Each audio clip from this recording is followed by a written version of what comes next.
Now, here's Dominic Carter on Talk Radio 77 WABC. Let's go to Frank in Queens. Good morning, Frank. You're on Talk Radio 77 WABC. Good morning, Dominique. How are you? I'm well. Go right ahead, please. I'm glad you took my call.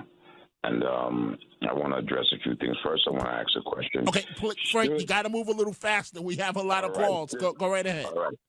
Should there be a standard, the same standard for everybody? And as you said, the police, you made it seem very vague. The police are owed an apology, which makes it seem like the whole police department as opposed to the individual. To that, I would also say that if that's the standard, then are black people owed an apology because we're often demonized by the actions of one. Bigger than all of this, as you made a statement that I disagree with wholeheartedly, that this child should be taken away from his family because now I said possibly. But go ahead, Frank. Possibly, because so now you're looking into the future that these kids, because they stole something, are on the path to being career criminals. So let me. Okay, so Frank and Frank, please stay with me. Okay, don't hang up. So I'm curious. How many times do you think these children should have to do what they're doing? Kids should be allowed to be children, man, and they should. Okay, wait, Frank, please, because I'm short on time, so we got to be concise with each other. I'm just asking you a simple question: with these children involved, how many opportunities should they get? For minor offenses, man, this is a nation of forgiveness. We should forgive them. We have to remember Frank, please. Are you going to answer my question or not? Sources. And let's deal with the root source. Frank, I'm trying to have a conversation with you. But in order to have a conversation, I can respond to you. You respond to me. Please, how many opportunities do you think these children should receive? For minor crimes, it should be endless. For minor little things like that, their lives should not be ruined. Okay. So wait a minute. But wait, you still are not answering my question, Frank. How many opportunities should they have to rob or steal from someone else? It should be endless. For minor crimes, it should be endless. This is a nation that's supposed to be of forgiveness. Okay. All right. Endless. Okay. So wait. So you said it should be endless. Okay. That's your answer. I disagree with you, but I respect you. That's your answer. So now the last incident after the one with the chips, and this has happened 4 or 5 times already. Now, remember, it costs taxpayers every time the police have to respond to these children. And now the same child has been given a ticket to appear in juvenile court because there was a alleged armed robbery of a bicycle allegedly involving this child. But the police say they did not find a knife. So you don't find that, Frank, is serious. They should be pat on the hand again. Don't put words in my mouth, sir. Okay, but Frank, let me answer the question. Wait a minute, Frank. It's just that I don't have all day to engage you, so because there are a lot of people that want to get their points across. So I'm trying to move our conversation a little faster. Please go ahead. Okay, for violations, once again, it should be endless. Now, no. The question was with a knife. That was the question. There's no knife found, so that's a lie. Now, the kid may be very well being set up. Oh. There was no knife found. So the kid is being set up. Oh, my God. Okay, Frank, please continue with your point. Go ahead. And my point is this. Our children need to be treated as the victims that they are and not the source of the problems. They are the victims of the problem, not the source of the problems. And until we get to the source that is creating this mindset that this country is setting precedent as a false leader, leading its children, Mr. Stray, there's going to always be this problem. Okay, so Frank, okay, wait. So you said they're the victims, right? So even though the child allegedly stole a bag of chips, even though there were numerous reports in the community from business leaders complaining about these kids, they're the victims. Yeah.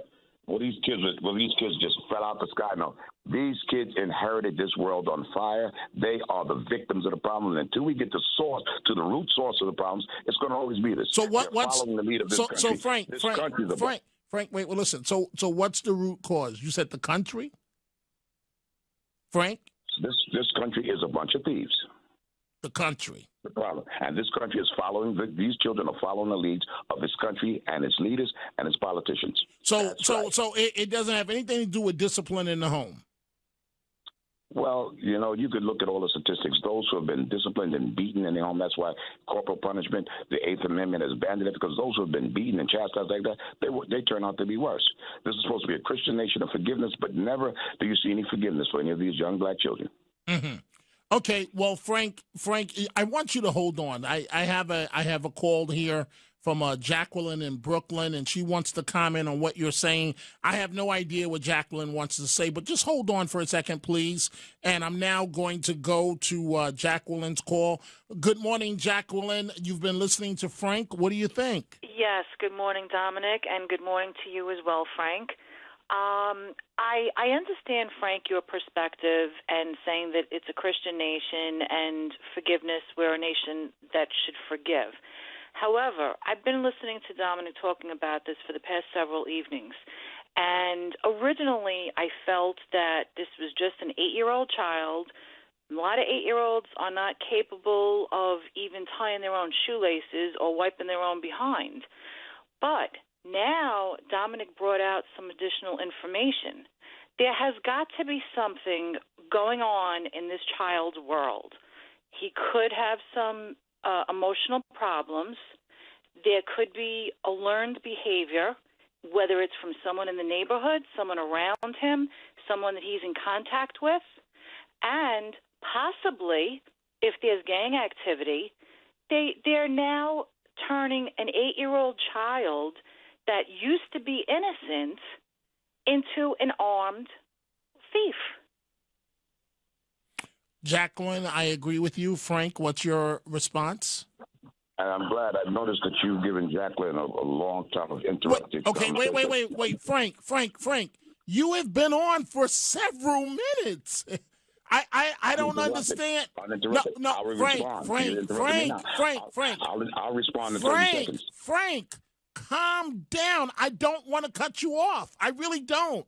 So please, Frank, please, just work with me, okay? So I'm giving you your say, but when you were making very vague statements, and I had to clarify a little bit. I will give you the same time that Jacqueline just had, and then I have to move on. Go right ahead. There's clearly something going on in that young man said, and there's clearly something going on in the young heads of all of these kids. And it is the world and the stage that has built the world, the stage that has been set by this country and its policies, the way it acts on this world. It is clearly, all of these kids, most of these kids right now are rightfully traumatized, and they rightfully do not know how to act because they're being misled and they're being mistaught purposely.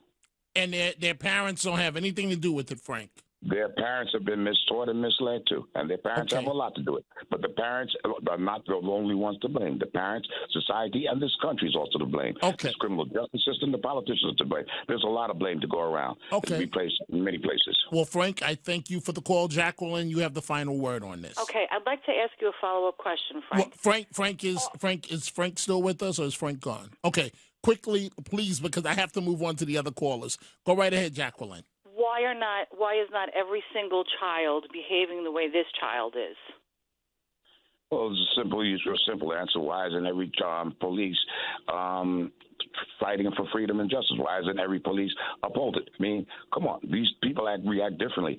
Everybody has the right to react differently. Not saying it's right or wrong.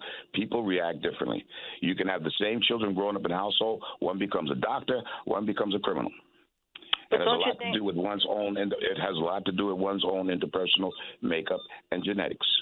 Don't you think society and the community as a whole has an obligation toward this particular child that seems to be? Would you agree that he's, based on the information that Dominic presented, would you agree or not that he is not behaving the way most normal 8-year-olds behave?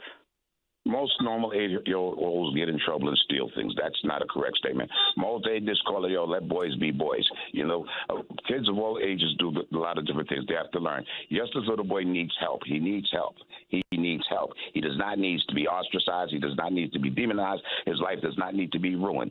Little young black boys and brown boys and immigrants that run foul of the law should be given the same opportunities, exact same opportunities to turn their lives around as rich white kids. It's a double standard. Let's be honest. Why should race have anything to do with it? What if it was a white child? Would you feel the same, or would you feel different? If this was a white child, I'd feel the same way, but it would not be publicized, and it would not happen to a white kid. Why does race have anything to do with it? Because if we're going to be honest, racism is a big problem in this country, and it always has been. And until we admit that, then we are on ourselves being racist. Okay. If we do not admit that race, I have to step in.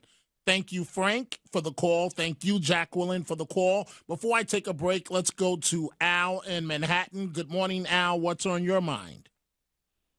Hey, how are you? I'm good. Good. I'd like to just comment on the gentleman before, because I'm a father of 4.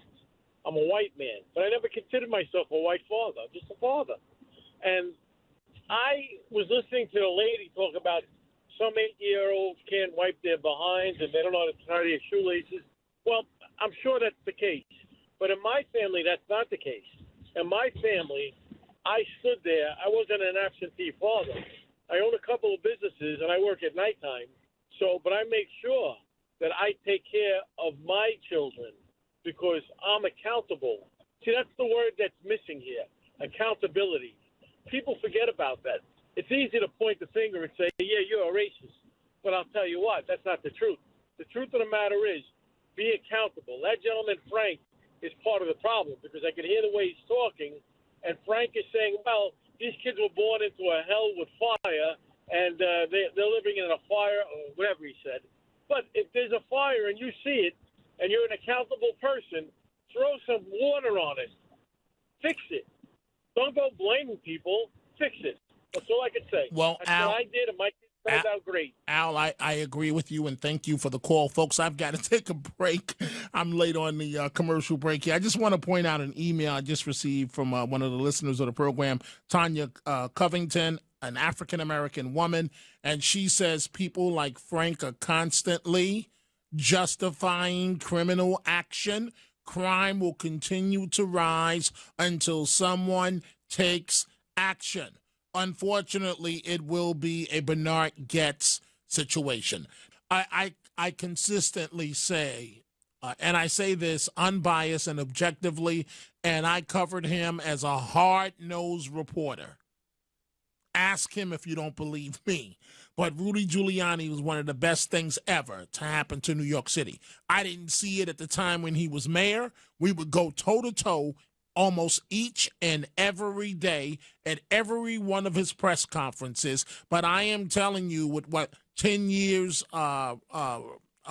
later or whatever the amount is, now that I look back and look at what the last mayor we just had, Rudy Giuliani is one of the best things that ever happened to New York City.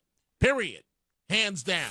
And New York City is set to increase spending on beds for the homeless by $171 million per year. An increase for beds for the homeless and other services, the mayor announced Sunday. This is weeks after launching his crackdown on homeless encampments. Now, this is going to go in part towards 1,400 quote-unquote safe haven beds for homeless people. It will bring the total number of safe haven beds located at smaller sites with fewer eligibility requirements than regular homeless shelters to 4,000. So we'll see if this is a step in the right direction. What we know is that many homeless people are petrified of going into homeless shelters, fearing for their life. So maybe these smaller beds, shelters, these safe havens, maybe they'll work. But I've been sitting around covering journalism, 39, 40 years, and I just keep seeing more money after more money go towards the homeless problem, and it never seems to get better. In fact, it's worse now than when I started in journalism in 1985.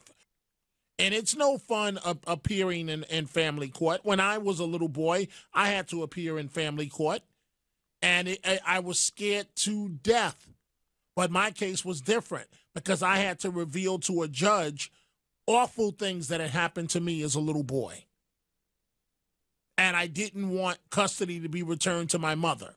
And the judge decided against custody of my mother and gave custody to my grandmother for life based on what had happened to me as a child. So I understand that family court is no walk in the park, especially for a child. But I've been there, folks, and I am telling you that unless something is done with this 8-year-old, this is not going to end well very, very fast. The child will be a teenager before you know it.